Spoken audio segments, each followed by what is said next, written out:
Vi vil gennemgå en analyse af henholdsvis en kortfilm og en novellefilm. Kortfilmen hedder 13, og novellefilmen hedder Dina. På begge to af de her novellefilm, eller de her film, der vil vi så se på Richard Reskins 7 parametre. Disse parametre handler om, hvor lang filmen er, hvor mange hovedpersoner der er, og hvordan filmen er opbygget. Det vil vi alle sammen komme nærmere på i analyserne. Til slut vil vi så lave en sammenligning af de her 2 film og diskutere om, hvorvidt det er relevant at have et genrebegreb på dem. Ja, starter med kortfilmen. Yes, vi har set en kortfilm, som hedder 13, og vi valgte at bruge berettermodellen på den. Den handler om en pige, som hedder Emma, som kommer uanmeldt hjem til sin far, og det bliver man så introduceret til hende først. Og hun har så fødselsdag. Og hendes far er dog ikke hjemme, som hedder Thomas, så pigen bliver altså mødt af farens kæreste, der hedder Kasper. Og det bliver meget overrasket over, at hun vil meget hurtigt hjem, men Kasper overtaler hende så til at blive siddende og snakke med ham. Og det er så her, at point of no return opstår, for hun kan rigtig gå. Når hun vælger, om hun vil gå eller blive. Ja, hun vælger, om hun gå eller blive, og hun vælger så at blive. Og konfliktoptrapningen, den begynder så, når Emma og Kasper begynder at konversere, for hun føler sig ikke særlig tryg, fordi det er en fremmed mand, hun ikke kender, og hun virker meget sur på sin far. Og så begynder Kasper så at spørge, om Emma har noget imod homoer. Og det ender så med, at Emma løber på toilettet og låser døren. Og klimakset, det interesserer så, når faren kommer hjem. Og det ender så med, at Emma spørger faren, om han har glemt hendes fødselsdag. Og han så svarer ja, hvor hun bliver meget ked af det, og vil meget gerne hjem.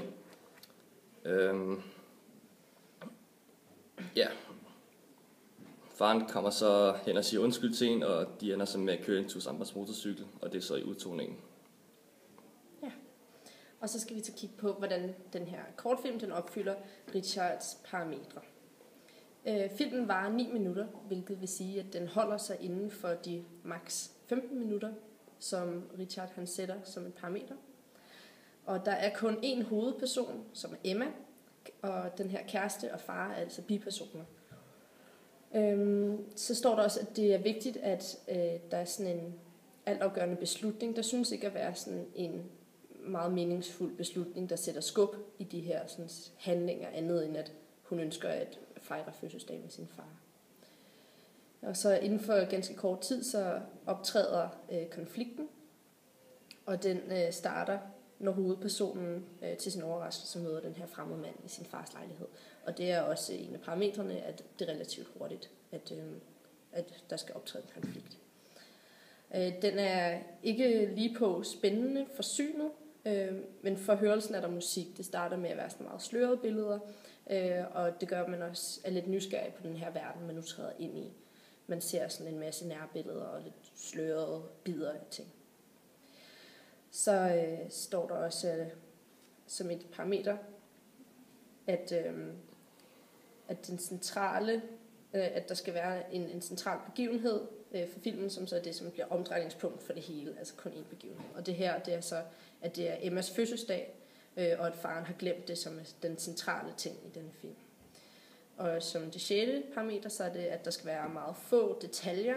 Altså der er også meget, meget lidt dialog, og du får ikke så meget at vide om personerne. Det er mere på deres udtryk og den måde, de handler på, at du ligesom kan se, hvad det er for nogle slags mennesker, det er. Og der bliver faktisk aldrig rigtig svaret konkret på spørgsmålene, og det er sådan meget kort, præcise ting. For eksempel, at hun siger, far har du glemt min fødselsdag? Han siger ja. Ikke nogen forklaring på hvorfor eller noget som helst. Og så er der en scene, hvor at Emma hun kæler med en kat, og det her med, om alle scenerne er vigtige. Den synes ikke at være sådan yderst vigtig for filmen, andet end at den måske skaber en anden kontrast til, hvordan hun har det med den her kat, og hvordan hun så har det med den fremmede mand, der er i hendes lejlighed, eller farens lejlighed. Den næste film, vi har set, det er novellefilmen Dina, som vi så i klassen. Den er fra en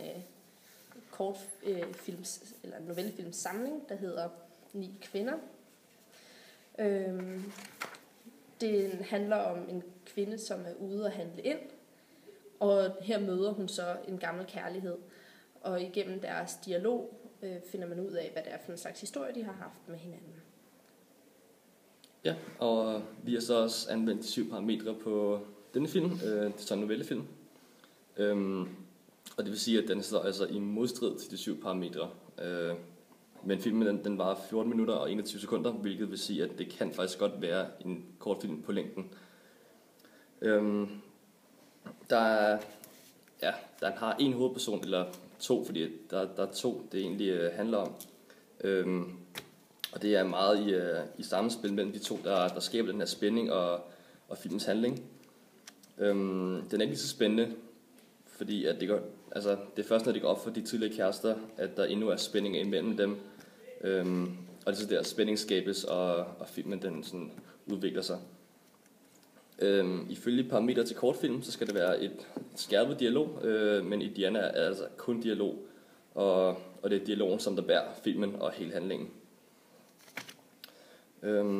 Den centrale ting i den her film, det er gammel kærlighed, følelser, der måske rigtig er blevet kommet helt over endnu, som der stadig kan findes. Og så er der mange detaljer. Ja, der er meget detaljer, man får rigtig meget at vide om deres fortid sammen. Og det er også det, som der udspiller filmen, at det virkelig er det, som de bygger hele deres samtale på, og det er det, de kan huske fra hinanden. Og det genfinder de så i hinanden, når de ser hinanden i butikken.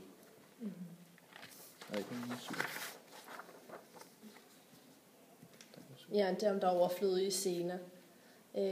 Det synes der ikke specielt at være, men det er også en meget mere fyldsgørende film. Og særligt også med, hvor meget dialogen den får lov til at uddybe, hvordan deres forhold har været og sådan. Ja. Så det gør den ligner mere en spillefilm. Og så vil vi lave en lille diskussion med udgangspunkt i genrebegrebet. Og forskellen på en novelle og en kortfilm, det er, at en novellefilm fokuserer meget på de psykologiske aspekter hos hovedpersonen, som står i en meget vanskelig situation. Det kan man se, når Diana bliver spillet op imod sin gamle kæreste kontra sin nuværende kæreste. Eller som i vores kortfilm, hvor at Emma hun møder den her sådan, far. Ja. Og derudover så indtræffer der en begivenhed, som ændrer hovedpersonens liv. Enten dramatisk eller ved Emma. Det kan også være en lidt mindre grad end det andet. Men det... Så kan der også argumenteres for, at en novellefilm også kigger meget på begivenheder for den her sådan en hovedperson. Ja. Og det er så også klart, at Emma har gennemgået en svær skilsmisse, og har følt sig svigtet af sin far, og hun føler, at faren fuldstændig har glemt hende, familien, og der er noget familie og noget fortid, som vi ikke får set, men man er klar over, at der. Og Emma udvikler sig også meget igennem novellefilm, eller kortfilmen. Hun finder ud af, at faren stadig elsker hende, og det tror hun ikke, og han er meget ked af, at han havde glemt hende.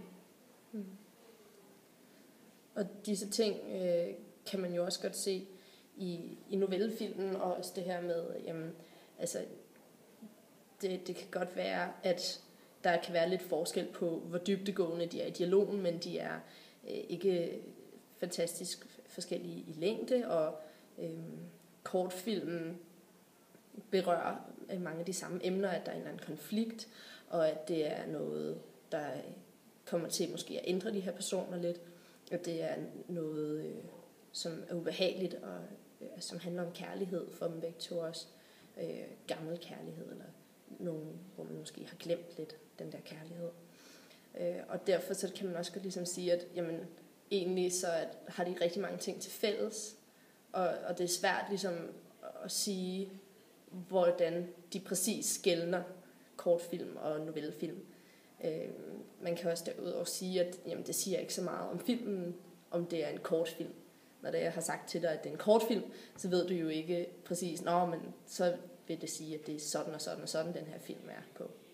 Det vil være meget mere relevant for mig at give et resumé eller beskrive filmen. Så derfor er det heller ikke sådan vanvittigt relevant at sige, at det er en kortfilm, andet end at jeg kunne bare sige til dig, at filmen den er ikke specielt lang. Ja. Det er det.